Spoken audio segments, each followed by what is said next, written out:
Hello and welcome to Minter Dialogue, episode number 308. Today is Sunday, the 23rd of December 2018, and a quick shout out and thanks to the Marketing Shark for his podcast review on iTunes. I'd love it if you all would consider dropping in your rating too, of course. And just before introducing my guest for this week, I wanted to point out that I'm happy to feature your questions. For this purpose, I've set up a specific email, nminterdial@gmail.com, to which you can send me an audio file with your question, and I'll endeavour to answer it on a following podcast. On to this week's guest, who is Rob Walch, VP of Podcast Relations at Libsyn, the world's largest podcast network, with over 35,000 podcasts hosted and serving over 62 million audience members monthly. In this podcast with Rob, we discuss the state of the business of podcasting, why and how brands and companies could get into podcasting, what does the future of podcasting hold, and some key tips and tricks for podcasting.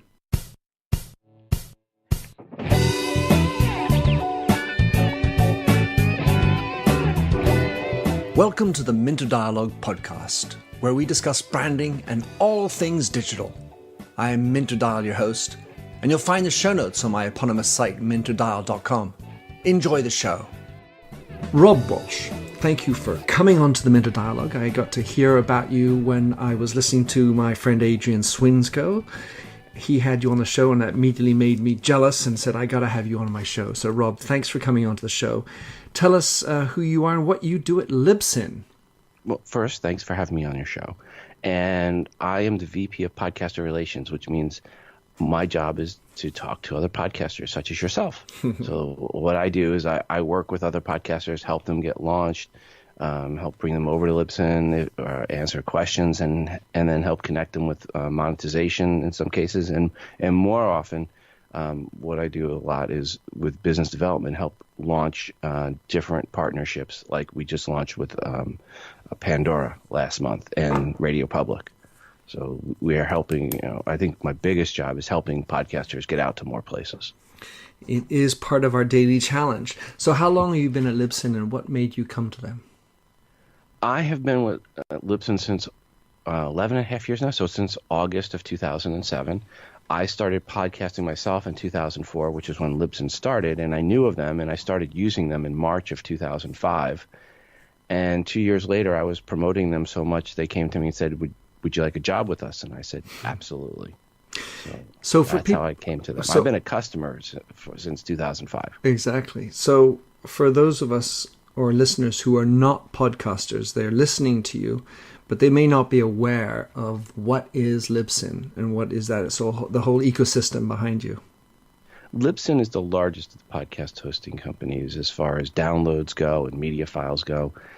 We had last year 23% of the media files that are hosted in iTunes, Apple Podcasts globally. We had 30% of the downloads. Nobody else was even 10% in those numbers.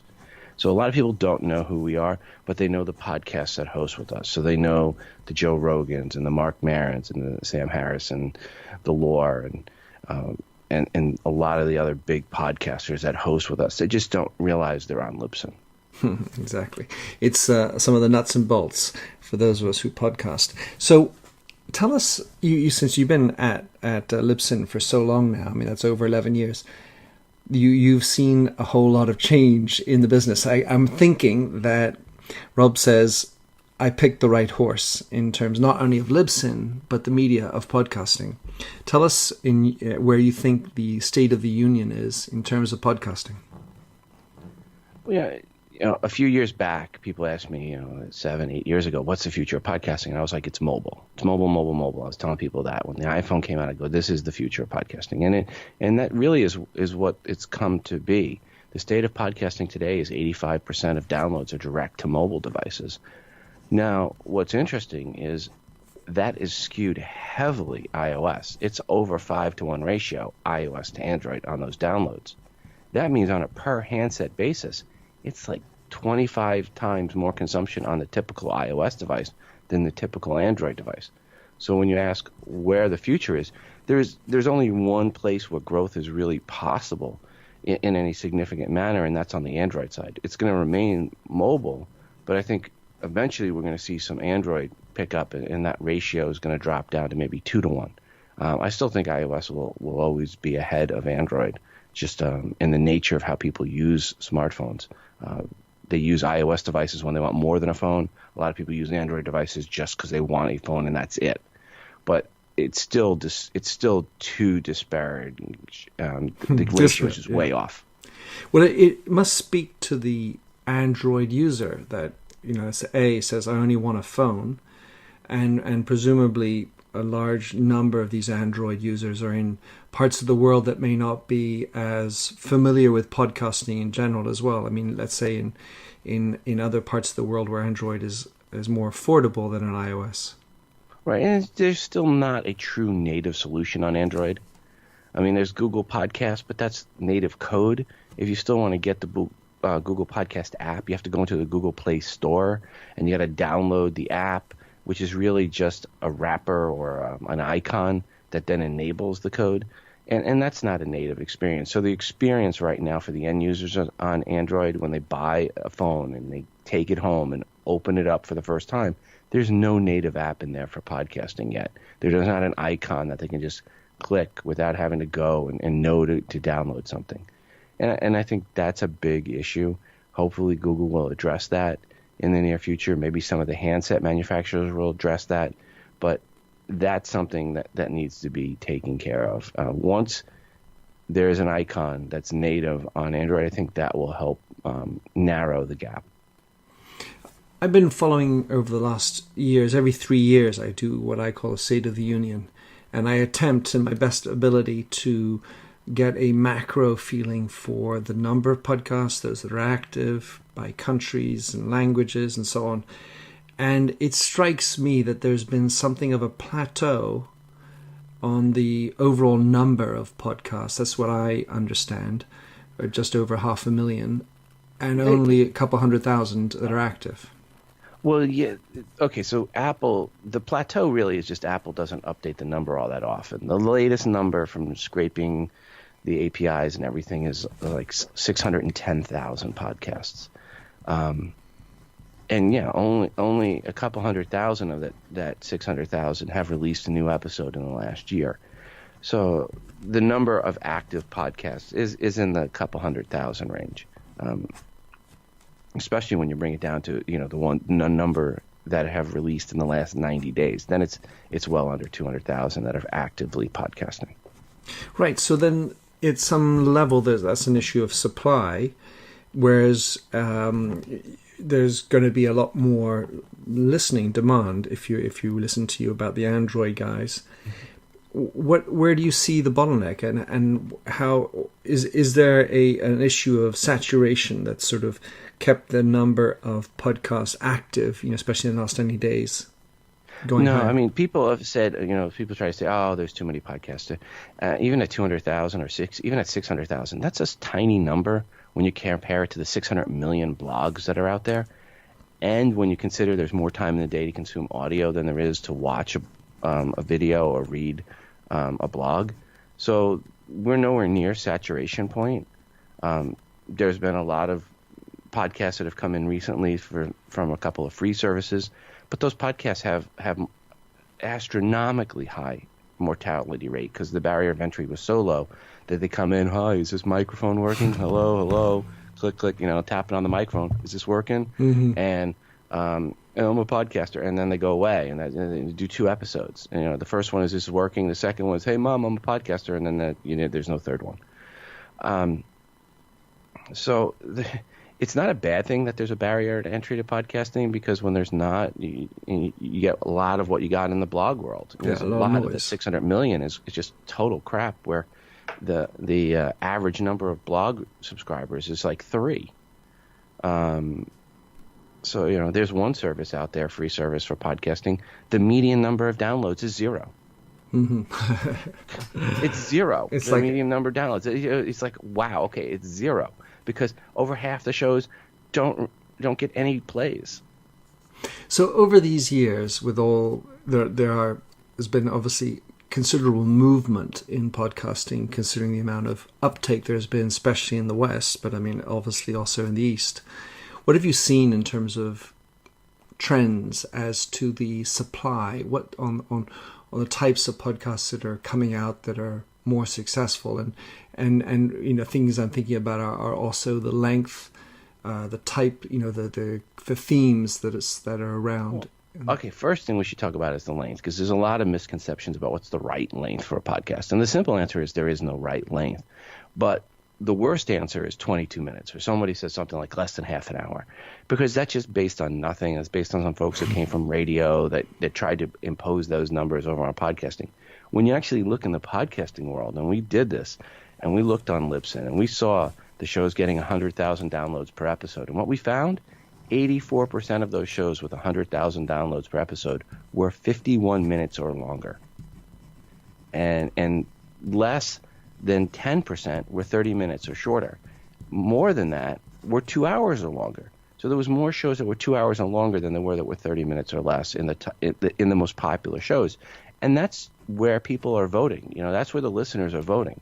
And if you go into Apple Podcasts and you look at those surveys, the numbers are pretty same. You can look at the top 200 episode list anytime, and you can look at the length of the episodes. And what you'll find is over 2/3 are 44 minutes or longer overall in general. So length of episode, is one thing I always try to tell people. Don't worry. You can't be too long. You can only be too boring. Don't do long for long's sake. Absolutely don't. Yeah. But don't shorten your episode because somebody that came out of radio said, "Oh, you need to be 22 minutes. That's the average commute time." That's just horse crap. Well, what about the themes that you're seeing in terms of, let's say, not just the most popular, but what kind of where are more people doing what more? Well, obviously, true crime podcasts. There's a lot of those out there, and then there are true crime with humor and true crime with wine. There's the wine and crime podcast. I mean, there's tons of true crime podcasts, and those are fine, and they get some good audiences. People like that, especially those skew heavily towards females. So that's good to get more podcasts that skew that way. History podcasts have always been very well received, and there's more and more of those. People like that, but comedy podcasts are still number one, regardless of what you may hear elsewhere. Comedy podcasts, without a doubt, are still the most popular. People like to laugh. I mean, it's just a common thread through humanity. People like to laugh. People like to be educated, hence the history podcast and learning things you were supposed to learn in school. You didn't. Now you can learn on a podcast while you're driving to and from work. You feel less guilty when you're listening to something that's educating you. So there's still a lot of that. But then there's a lot of, what we see more and more is a lot of niche podcasts that get into a specific topic. They're not looking for 800,000 downloads per episode. They're looking for 800 per episode. And at 800, they're very successful. I mean, the Chameleon Breeder podcast is one I give as an example. It's a podcast focused specifically for chameleon breeders, not people that own chameleons. We're talking about the niche of people that actually breed chameleons. That's and brilliant. I think that's the beauty of podcasting, is the power is in the niche. And while the big ones get a lot of the headlines, or Joe Rogan's on the comedy side, or Dan Carlin on the history side, it's the little guys that, like the chameleon breeders, that actually show the real power of podcasting, where you as a listener can go find a podcast on almost any topic you want. And if you do find a topic that's not covered, hence you've got a podcast you should be doing. Totally. So when you look, one of the things I wanted to talk about was this Joe Rogan phenomenon, where weeks ago he did something with Eric Weinstein for over 4 hours. So he's got 90 million downloads per month. He's obviously becoming a rock and roll star.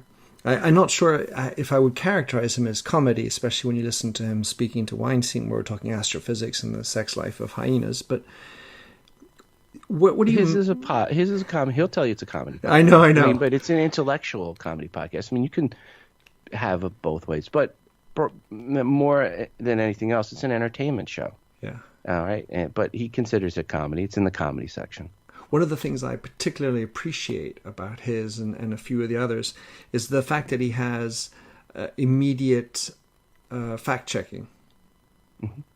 And I think it brings his audience. Yeah, it brings a whole lot of authenticity to it, and he's called to the task if he screws up or says something wrong. Yeah, and Joe is a unique talent You know, a lot of people, oh, I'm going to be like Joe Rogan. And I'm like, no, you're not. You have to look at Joe Rogan's history. If you look at who he is as a person, you realize, okay, he was like 19 and 20. He was Taekwondo champion in the United States. And he got bored with that and said, you know what, I'm going to become a comedian. And a couple of years later, he's on talk show, television show in the United States as Joe the Janitor.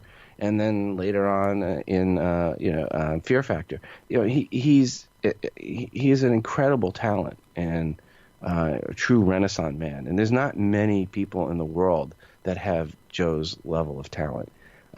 He is the white rhino. For sure. A chameleon by another name. And with regard to, obviously, Joe Rogan's part of it, this intellectual dark web movement, which so-called anyway, with the features of Sam Harris and Jordan Peterson and the femsplainers. What do you make of all of that movement? How do you see those types of podcasts as a group? Well, I think the most important thing about of those is they have a platform where they are not restricted. And, they're doing shows they couldn't have done on the radio. And in many cases, getting audiences larger. I mean, Joe Rogan's audience, if you were to take his audience per episode, and he would be a top 25 syndicated radio show in the United States based on his numbers. And he does it just as a podcast.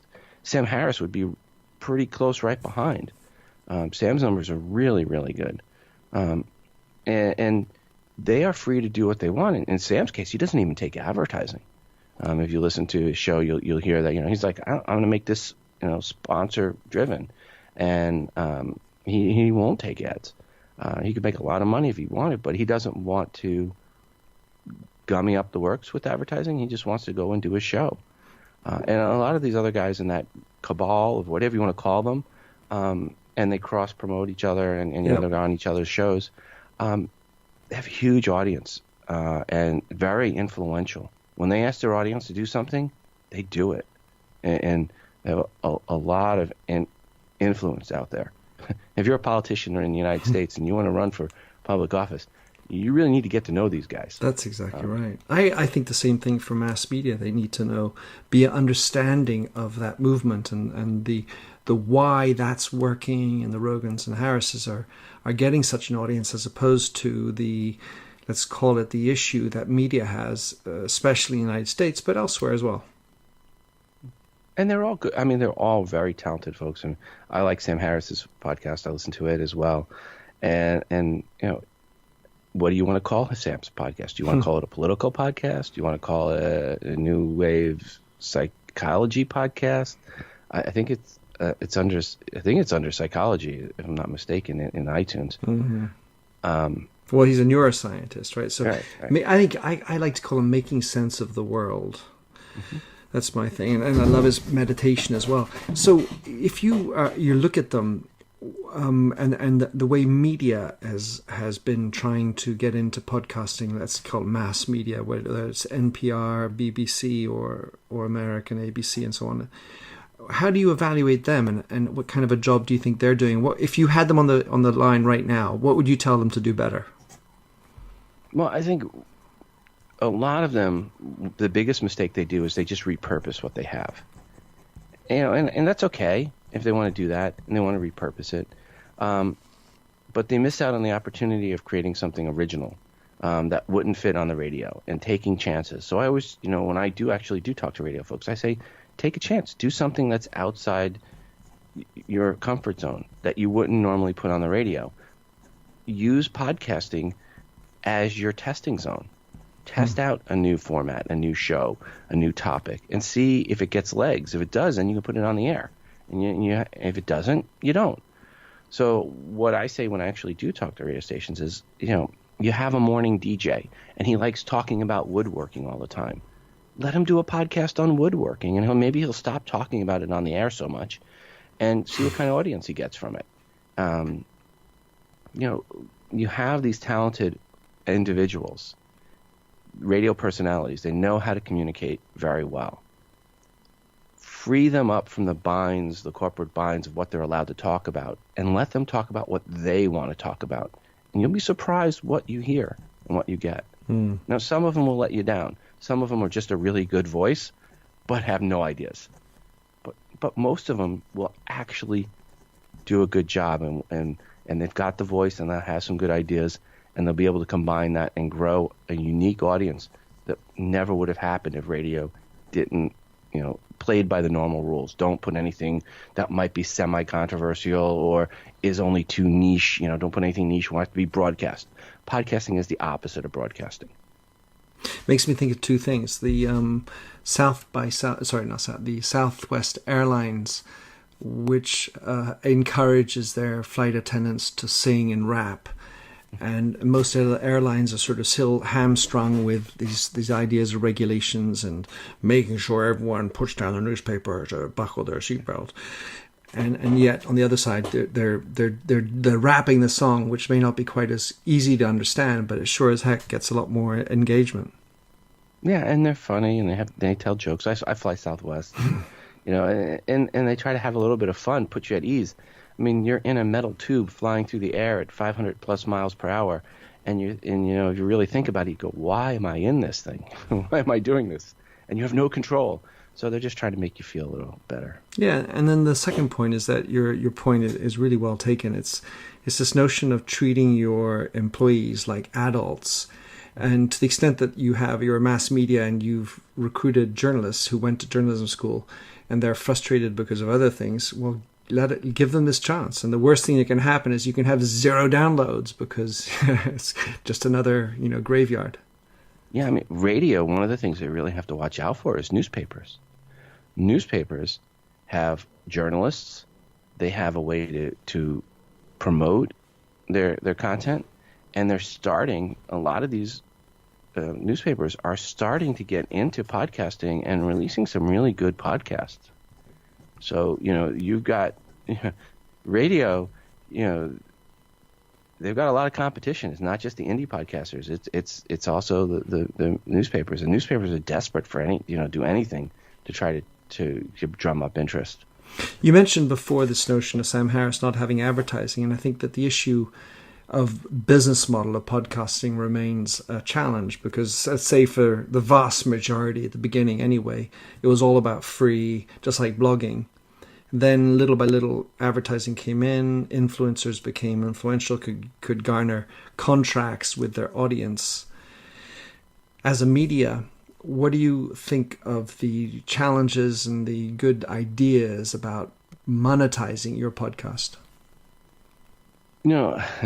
I saw a string today on one of the Google groups, and a guy said how he just enabled monetizing for his podcast, and he launched in September, and he's already gotten over 1,000 downloads, and he gets 23 downloads per episode.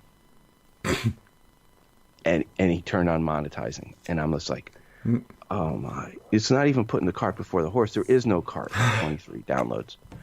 I mean, it's taken him 3 months to get to 1,000 downloads, and the monetizing he turned on, he's going to get $7 per 1,000. He's not even going to get $2 a month, and he's going to put these ads in his show to annoy his audience. People worry about monetizing way too soon. Mm-hmm. You should be only thinking about growth when you start out and building an audience. Now, you get to Sam Harris's side, you have a lot of options when you get there. Sam chose to go the more of the donation model route. A lot of people do a hybrid. Dan Carlin does a hybrid model where donate $1 a show, and then he also has a short ad, very very short mention of an ad in the beginning, and then his real ad read is 4.5 hours later at the end of the episode. Which really doesn't annoy the audience at all. You listen to Dan Carlin for 4.5 hours and then you hear an Audible ad at the end. It's not a big deal.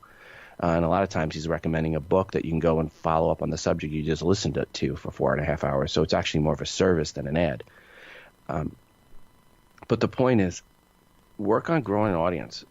Too many people try to put the cart before the horse. I'm like, that guy, literally, he says it right in the thing. He goes, I got 23 downloads per episode.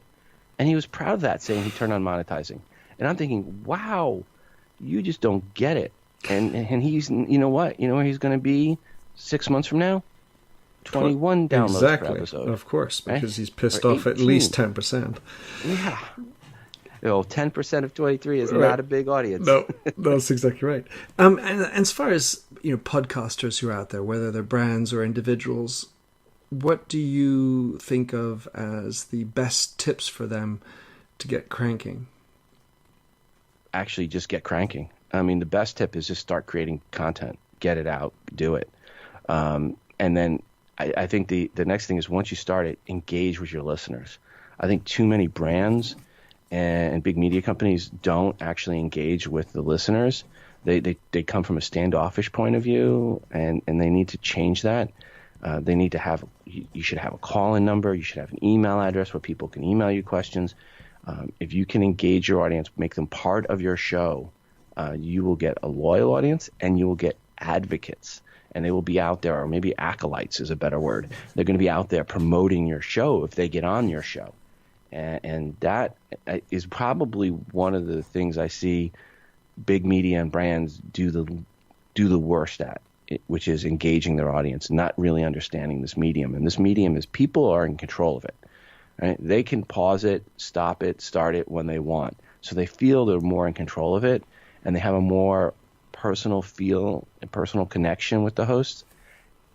And when the host puts them at arm's length and says, go away, I don't want to talk to you, type, that hurts their feelings in the long run. Whereas where the host says, hey, come on in, give me your feeling, I want to hear what your thoughts are, I value what you're saying, that really makes for a stronger bond, a stronger relationship.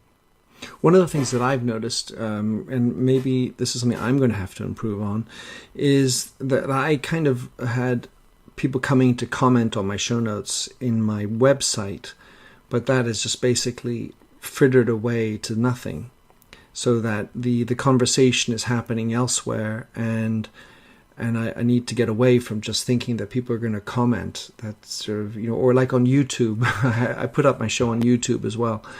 But it should be more about getting personal engagement.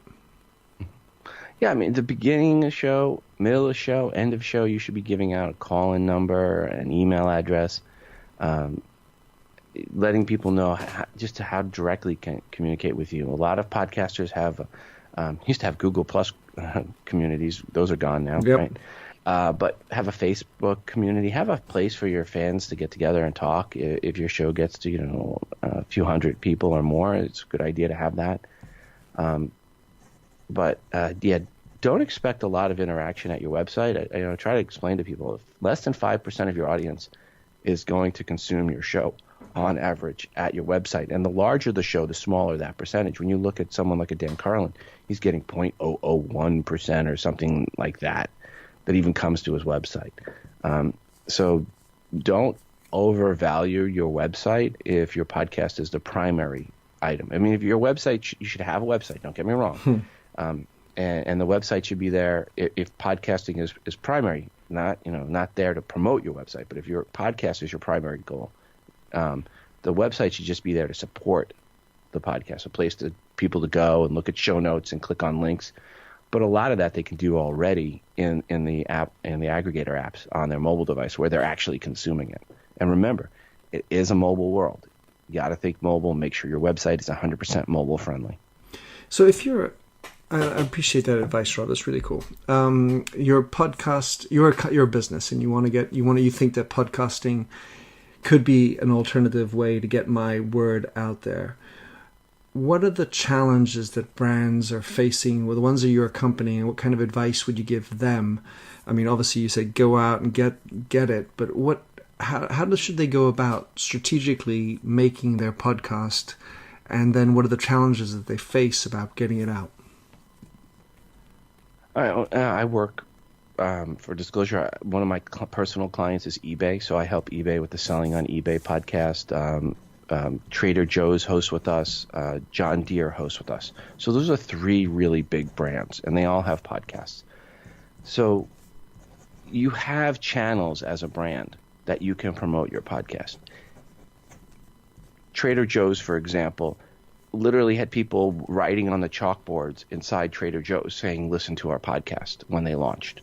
So when you walked into a Trader Joe's show, you saw on the chalkboards at Trader Joe's mention of the podcast. So they were able to use their physical locations to help promote the fact they had a podcast. John Deere has huge marketing, incredible marketing company, beyond obviously great tractors, but they are a marketing company, first and foremost. And they have a great marketing team, and they're getting word out about their podcast. And then selling on eBay, their podcast was actually geared towards the sellers, and there's communities where the sellers come together that eBay moderates and lets their sellers know that here's the podcast, which is a community tool for sellers. It's not for buyers, it's for sellers. And come on in and listen to the latest advice and give us your questions. So in many cases, these brands already have places where they can go to reach their clients, to let them know the podcast is there, and they should do that, because then what happens is word of mouth. That's ultimately how all these podcasts grow. It's by that person that came in, saw the podcast for Trader Joe's on the chalkboard, and it's not them getting that one person. It's that mom who came in and saw that and then tells the girls while they're waiting the next morning or next afternoon to pick the kids up from school as they're standing outside the elementary school, saying, I just heard this really great podcast, Trader Joe's. You guys should check it out. That's how it works. You got to get that word of mouth kick-started, and you already know where some of your audience is, so reach out to them. Up until recently, it was really hard to share your podcast. It seemed like, first of all, you're listening to it, and then, that'd be really cool, that segment of a 4-hour show for one friend, but you can't exactly send a 4-hour show to the friend. You know what I mean? And things are getting better for the shareability as well. Yeah, I mean, there's more and more tools that have come up over the years. There was early on there was a tool called Clamor, and you could share. Ultimately, though, it's not about you sharing as the host; it's about your audience sharing. Right? No, but I mean the audience sharing. Yeah. If you listen to a Rogan show and something's really funny, but you want to share that with somebody or on your website or on social. Hey, listen, check this out. What Rogan said. It was much harder to actually sort of dissect and pinpoint, much like you can do, watch from here on YouTube. Yeah, there are more tools out there now for the audience to do that. Yeah. So what about discovery? Because it used to be that discovery was a problem. What kind of tips would you have for people who are listening in trying to discover better? I fall under this. I have never seen that there's been a discovery problem in podcasting. I've always felt that there's people that feel my podcast hasn't been discovered and say there's a discovery problem. But ultimately, as a listener, if you wanted to find a podcast, you just open up iTunes and search for the topic and you find the podcast. Or now you can also open up Google Podcasts and Spotify and just do a quick search. You'll find more podcasts than you can consume. So from an end user consumer point of view, finding podcasts isn't difficult. And most people that listen to podcasts find it from asking their friends, what are you listening to? So it really is word of mouth. Most of the people I feel and I've seen over the years that have complained about a discoverability in podcasting issue are podcasters whose podcast they feel hasn't been discovered and should have been. I think cream rises. Right. Well, what I was actually also thinking about was even the word podcast to begin with. I used to call it in France in particular in French it was téléchargeable, a downloadable radio show, just instead of using this sort of word that was weird, but now it's become part of it's germane, it's part of our vocabulary. I wrote an article in 2007, mind you, and there was a debate about whether the name podcast was the right name, and I was like, game over. I was like, at that time, Apple, Microsoft, and Yahoo, and BlackBerry all were using the word podcast. I was like, game over, done. Today, Apple and Google and Microsoft still use the name podcast. That's the name. That's for sure. It's ubiquitous now. It's like table, chair, podcast. It's just the name. And yeah, more and more people know what it is.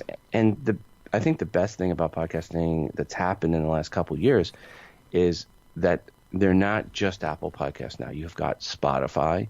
Pandora just came on board in the U.S., which is huge for those in the U.S. You've had some other services. Deezer's trying to get into more podcasts in Deezer.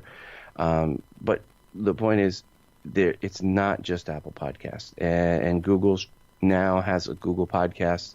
Hopefully that'll become native. So it's becoming easier and easier for people to find out what podcasts are on their own. And I think that is, one of the keys for the extra growth that we're seeing right now.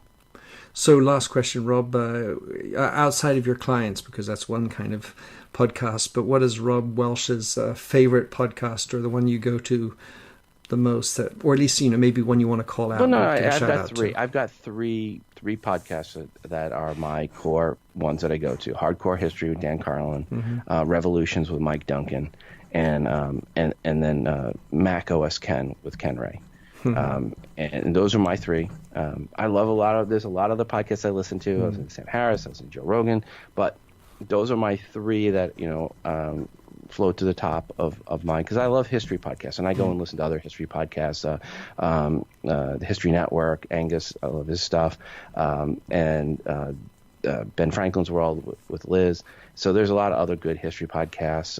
If you haven't listened to the History of Rome, Mike Duncan's first podcast, incredible series, listen through. And there's other really good ones out there on the history, but I'm a history buff, so I like history podcasts first and foremost. Beautiful. Well, thank you for that. I've done a documentary on Second World War, so I can only say I applaud and appreciate.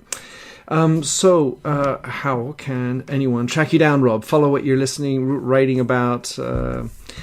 If you have any questions on podcasting, you can always email me. Just rob@libsyn.com. LIBSYN stands for Liberated Syndication. So rob@libsyn.com.